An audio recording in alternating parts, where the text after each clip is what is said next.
In this journey, because आपने 11th standard से CA की पढ़ाई चालू कर दी थी, what was the biggest motivation in your life? Biggest motivation यही है कि अपने हालात क्या हैं, हमने क्या करना है लाइफ में अचीव, हमने हमारे ऊपर कितनी रिस्पॉन्सिबिलिटीज है, वही हमारी बिगेस्ट मोटिवेशन है मेरे लिए। अपनी मेहनत है, और कहते हैं ना आंटी, सही बात है कि इंसान की परिस्थितियाँ और ज़रूरत जो होता है वो उसे ज़्यादा सिंसियर बना देता है, ज़्यादा ईमानदार बना देता है। मैं सोचता हूँ कि अपना सीए फर्स्ट अटेम्प्ट में क्लियर करके I will take the all the responsibilities of my family. Moral breakdowns को कैसे मैनेज करते थे? कभी तो ऐसा समय आता होगा ना, कोई कंसेप्ट समझ में नहीं आ रहा है, कोई चैप्टर डिफिकल्ट लग रहा है, कोई दिन खराब होता है, कई बार कुछ हो जाता है, कई बार कुछ हो जाता है, पर जब कुछ करना है तो फिर ये चीज़ें मैटर ही नहीं करती, हमारे नहीं करती है। परिवार में दूर दूर तक कोई सीए नहीं था, तो नॉलेज कहाँ से मिला? कैसे करते हैं, कितने लेवल्स होते हैं, ये सब कैसे गेन किया आपने? धीरे धीरे यूट्यूब से सारी नॉलेज गैदर की, कितने लेवल्स होते हैं, क्या होता है, क्या प्रोसेस होता है। तो अंश सीए फाउंडेशन क्लियर हो चुका है, सीए इंटरमीडिएट मई 2025 में आ रहा है।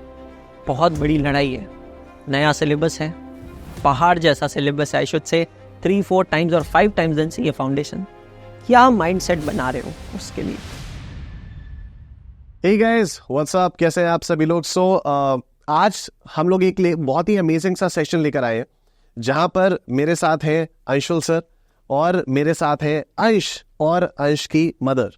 अंश ने अभी सीए फाउंडेशन जून 24 में 345 स्कोर किया है। He is technically the topper of CA foundation and it's our pleasure to have Ansh with us and his mother with us. Sir, thank you so much. Namaste auntie. So heartily congratulations Ansh वगैरह। So यार amazing है निशान भाई, जैसे कि आपने कहा इस बार रिजल्ट जो लगा, उस रिजल्ट के बीच में कहते हैं ना, मराठी में एक वर्ड है, वो एक फ्रेज है, वो कहता है कोळशा तिल हिरकणी। इसका मतलब होता है कोयले में से हीरे को तलाशना। सो इस बार जो चीज़ हुआ है, मुझे लगता है आईसीए ने एग्जैक्टली वही चीज़ की है। मेहनत तो सभी लोगों ने की है, और एक चीज आपने ऑब्जर्व की, इस बार रिजल्ट के अंदर मैक्सिमम स्टूडेंट जो अनसक्सेसफुल हुए हैं वो सिर्फ किसी एक सब्जेक्ट की वजह से नहीं हुए।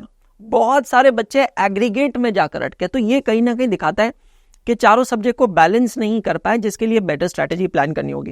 बट हमारे साथ यहाँ पर है अंश, जो कि एकाग्रता के टॉपर है और अपनी मम्मी के साथ आए। तो पंजाब से बिलोंग करते हैं अंश, और एक छोटी सी जगह, एक परिवार जो अपनी ज़रूरतों के लिए चीज़ों से लड़ रहा है, एक ऐसा परिवार जहाँ पर उनकी मम्मी एक बहुत बड़ा रोल प्ले कर रही है, एक ऐसा रोल प्ले कर रही है जो आई रियली, जब उसकी स्टोरी मैंने अभी अंश के मुंह से सुनी, जो आप शायद अंश जितना शेयर करना चाहें आपसे शेयर करेंगे, really it's very inspirational, that's really very very motivating.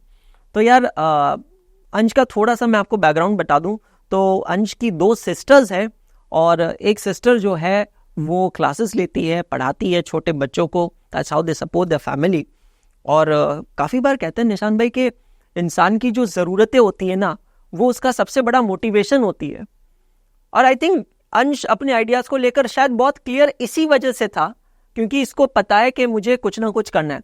ठीक है अंश, आपके साथ स्ट्रैटेजी सेशन अलग से किया है, आप बच्चों के साथ स्ट्रैटेजी शेयर करेंगे, बट यहाँ पर मैं ये जानना चाहता हूँ कि आपके परिवार में, जैसे आपने कहा, कोई सीए नहीं है दूर दूर तक, तो ये सोचा कैसे, ये थॉट कैसे आया कि मुझे सीए बनना है? क्यों? आप डॉक्टर बन सकते थे, इंजीनियर बन सकते थे, वकील बन सकते थे, सीए क्यों? इसका कोई ऐसा स्पेसिफिक रीज़न भी नहीं कह सकते हैं कि पहले तो छोटे से मुझे था कि कॉमर्स करनी है और करना भी सीए है। ये पहले डिसाइडेड 6th क्लास में तो वो तो पता ही नहीं था 6th में सीए क्या होता है। मुझे भी नहीं पता था क्या काम करता है, बस पता था कुछ जैसे। So how did you get to know about के सीए नाम की भी कोई एक डिग्री होती है? क्योंकि 6th में, हाँ, ये तो मुझे भी नहीं ऐसा पता, बस ये था करनी कॉमर्स है। साइंस मुझे शुरू से इंटरेस्ट नहीं था साइंस में, क्योंकि फिर करनी कॉमर्स ही है, करना भी सीए है, बस ये था। फिर 10th में जाके फिर रिसर्च किया, पता चला हाँ बहुत डिफिकल्ट कोर्स है, पर करना है तो करना है। Very nice, that's amazing. तो अंश, बहुत अलग स्टोरी है यार, मतलब 6th स्टैंडर्ड में हम क्या कर सकते हैं यार? डॉक्टर पता था, इंजीनियर क्या करता है पता नहीं था, इंजीनियर होता है ये पता था, बस डॉक्टर और इंजीनियर, डॉक्टर और वकील भी नहीं पता। हाँ, वो पुलिस वगैरह ये सब पता है, सीए कौन होता है पता नहीं था। चलो, ऑल सेट एंड डन, ये चीज़ है। तो अंश सीए करना था, सीए करने के बारे में सोचा, परिवार में दूर दूर तक कोई सीए नहीं था, तो नॉलेज कहाँ से मिला, कैसे करते हैं, कितने लेवल्स होते हैं, ये सब कैसे गेन किया आपने? मैंने फिर 10th में रिसर्च करना शुरू कर दिया, क्योंकि स्ट्रीम चूज़ करनी होती है। फिर उसके बाद कॉमर्स चूज़ कर ली। 11th में जब हो गया कॉमर्स चूज़ कर ली, फिर सीए के बारे में सर्च करना शुरू कर दिया। फिर धीरे धीरे यूट्यूब से सारी नॉलेज गैदर की, कितने लेवल्स होते हैं, क्या होता है, क्या प्रोसेस होता है एंड ऑल दैट। कि फिर उसके बाद मैंने अपनी स्टडी भी 11th में ही स्टार्ट कर दी थी अपनी, तो ऐसे। That's amazing. तो मैं ये जानना चाहता हूँ कि चाइल्डहुड में आप कैसे थे एज अ स्टूडेंट? आप ऐसे टॉपर टाइप के स्टूडेंट थे या ऐसे थे जिसको मम्मी को डांटना पड़ता था कि पढ़ाई कर?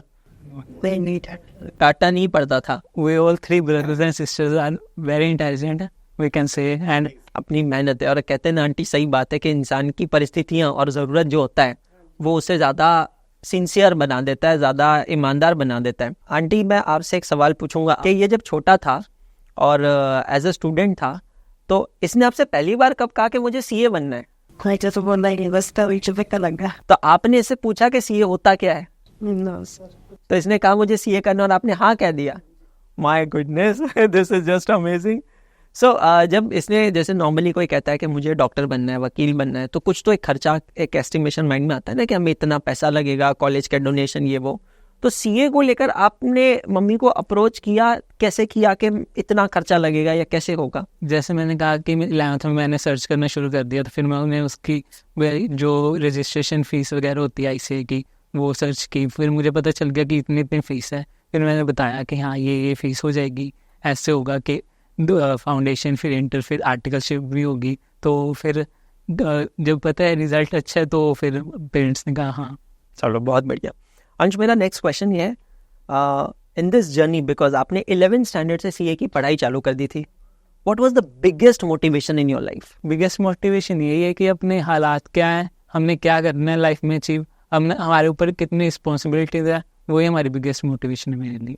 तो आपने अब क्या रिस्पॉन्सिबिलिटी अज्यूम करना है? आप क्या रिस्पॉन्सिबिलिटी, कैसे रिस्पॉन्सिबिलिटी लेना चाहते हो घर की? क्या एक्शन प्लान है आपके सामने? आपका भी तो कोई मोटिवेशन होगा, चलिए आपके हालात है, परिस्थिति है, पर आपके माइंड में कुछ तो टारगेट आपने सेट किया होगा कि मुझे अब तक मम्मी को आराम करवाना है, या मुझे इस समय के बाद अपने घर की सारी जिम्मेदारियां उठानी है। मैं सोचता हूँ कि अपना सीए फर्स्ट अटेम्प्ट में क्लियर करके, that's will be 2-4 years from now, I will take all the responsibilities of my family. Wow. That is amazing. You must be what, like 16, 17 years old right now? 19. 19. To have such a great thing Great at thoughts such a in small my age. 19 years age. So आपके जिस दिन aunty result लगा था, उस दिन कैसा माहौल था घर में? पूरा दिन शाम को रिजल्ट लगाता जा, तो आपको बहुत खुशी महसूस हुई। तो ये पढ़ता था, आप देखते थे जब ये, आपने इसको कैसे अडॉप्ट किया? बिकॉज पहले तो आपने समय में देखा होगा कि स्कूल जा रहे हैं, ट्यूशन जा रहे हैं, तो ही पढ़ाई होती है, लेकिन अब बच्चा यहाँ मोबाइल के सामने बैठ के पढ़ रहा है, तो आप इसे सवाल नहीं पूछते थे कि तू मोबाइल पे कर क्या रहा है इतने घंटे? पता ही था पढ़ रहा है। तो ये रात में पढ़ता था ज्यादा या दिन में पढ़ता था? दोनों टाइम पढ़ता था। Goodness, this is really next level. मतलब आप यहाँ पर देख रहे हैं, और मैं एक सबको बताना चाहता हूँ, एक बच्चों को, कि जैसे मूवी होती है, तो एक मूवी के अंदर स्क्रीन पे आपको सिर्फ कुछ एक्टर्स दिखते हैं, तो लोगों को लगता है कि वो मूवी जो है ना, वो सिर्फ वो एक्टर्स बना रहे हैं। ऐसी बात नहीं होती है। वो मूवी बनाने के पीछे, पर्दे के पीछे कई गुना ज़्यादा लोग खड़े होते हैं जो आपको पर्दे के ऊपर दिख रहे होते हैं। मैं ये कहना चाहता हूँ कि जब कोई बच्चा सीए करता है ना, तो वो बच्चा अकेला सीए नहीं करता है, उसका पूरा परिवार सीए करता है। उसकी मम्मी भी सीए करती है, उसके पापा भी सीए करते हैं। हमें सिर्फ लगता है कि अचीवमेंट इसने अकेले ने की है, बट ये अचीवमेंट इसकी अकेले की नहीं है। राइट अंश? Yes. आपकी दीदी ने भी आपको हेल्प किया होगा। मॉरल ब्रेकडाउन्स को कैसे मैनेज करते थे? कभी तो ऐसा समय आता होगा ना, कोई कंसेप्ट समझ में नहीं आ रहा है, कोई चैप्टर डिफिकल्ट लग रहा है, कोई दिन खराब होता है ना? कभी लाइट चली जाए, मोबाइल चार्ज नहीं हो, आज क्लास नहीं ले पाए उस कारण से, इंटरनेट नहीं चल रहा है, तो उस दिन थोड़ी ऐसी फ्रस्ट्रेशन होती होगी। उसको कैसे मैनेज करते थे? होता है, कई बार कुछ हो जाता है, कई बार कुछ हो जाता है, पर जब कुछ करना है तो फिर ये चीज़ें मैटर ही नहीं करती, हमारे नहीं करती है। चलिए, बहुत अच्छी बात है। तो आप क्लासेस देखते थे, उसके अलावा सेल्फ स्टडी कैसे करते थे? थोड़ा इसके बारे में बताएं। सेल्फ स्टडी जैसे मैथ्स के लिए तो सर क्वेश्चंस ही कराते थे, उसके लिए सर नोट्स भी बनवाते थे, उसके लिए जब रिवाइज करना हो। उसके अलावा सर वो कम्प्रिहेंसिव रिवीजन सेशन भी प्लान करते थे, वो बहुत हेल्पफुल होते थे, क्योंकि इतने क्वेश्चंस उतने टाइम में हम खुद नहीं कर सकते जितने सर करवा देते थे। और आप भी बहुत कुछ करवाते थे। आपका जैसे BRS का वो कराने का वो तरीका, पासबुक कैशबुक, वो वाला बहुत अच्छा है। तो मतलब हर टीचर का अपना है, उनको भी फॉलो करो, और उसके अलावा जो हमारे हैं, अब पहले मॉड्यूल को रीड करो, उसमें से अगर आपको इम्पोर्टेंट पॉइंट्स जो लगते हैं उसको हाईलाइट करो। जो अकाउंट्स के क्वेश्चंस हैं उसके लिए वो जो इम्पोर्टेंट लगते हैं वन डे बिफोर एग्जाम उसको मार्क करो। सारे उससे पहले जो रिवीजन करने उसके लिए मार्क करो। वो सारा कुछ हमें प्लान करके चलना पड़ता है। दैट्स अमेजिंग यार, दैट्स अमेजिंग। तो अंश सीए फाउंडेशन क्लियर हो चुका है, सीए इंटरमीडिएट मई 2025 में आ रहा है। बहुत बड़ी लड़ाई है, नया सिलेबस है, पहाड़ जैसा सिलेबस है, आई शुड से 3-4 टाइम्स और 5 टाइम्स देन सीए फाउंडेशन। क्या माइंडसेट बना रहे हो उसके लिए? करने तो बहुत ग्रुप्स ही हैं, उसके लिए धीरे धीरे प्रेपरेशन स्टार्ट कर दी भी है और कर भी रहा हूँ, आगे भी करूँगा। तो मतलब बस करना है, तो उसके लिए जो भी करना पड़ेगा बस करना है। That's just amazing. सो भाइयों और बहनों, देवियों और सज्जनों, आपने देखा यहाँ पर किस तरीके से अंश ने और आंटी ने सपोर्ट करके किस तरीके से उसको आगे बढ़ाया। और मैं यही कहूँगा कि ऐसी स्टोरी हर एक घर में है निशान भाई, isn't it? Same type of stories there in every single house. हर एक बच्चे की अपनी एक कहानी है। हर एक के पेरेंट्स बच्चों को आशीर्वाद ही नहीं देते, उनके लिए उतनी मेहनत भी करते हैं। और मुझे लगता है कि this is truly a very inspirational story. तो आप लोग अगर स्टोरी से इंस्पायर्ड हुए हैं तो आप लोग बताइए कि आप अपनी लाइफ में इस सक्सेस को कैसे अचीव करने वाले हैं। कमेंट सेक्शन में लिखकर बताइएगा। ये वीडियो अच्छा लगा है तो सबके साथ शेयर कर दीजिएगा और चैनल को सब्सक्राइब कर दीजिएगा। Thank you so much. Good night, शब्बा खैर।